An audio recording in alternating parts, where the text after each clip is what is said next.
What's up, everyone? Welcome to the video.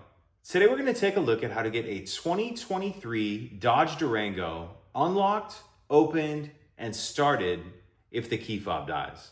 The beginning part of this video, the unlocking portion, will also apply if the battery in your Durango has died. So the vehicle's locked and I've taken the battery out of this key fob to demonstrate. As you can see, none of the buttons are working. So the first thing I'm going to do is remove the emergency key that's in the bottom of the key fob. That's done by pressing this button on the back of the fob that my thumb's on, and the emergency key will pull out like that.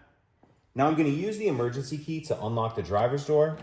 So put the key in and turn it to the left or counterclockwise to unlock.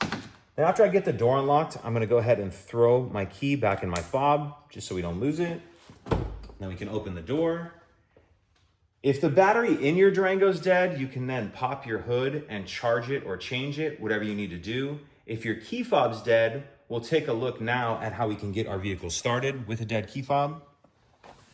So I'm gonna get in, and if I just try to start the vehicle as I normally would, it's not gonna start, and I'm gonna get a message on the dash saying key fob not detected. So what I'm gonna do is grab my key fob, and I'm gonna use the top of it to press the stop start button. So I'll press the brake in like normal.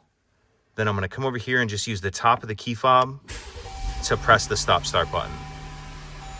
And once the vehicle starts, you'll be able to drive as you normally would. And then the only other thing you'll want to do is replace the battery in your key fob as soon as you can. If you could take a second to like and subscribe, it helps us out. And I'd appreciate it. Thank you.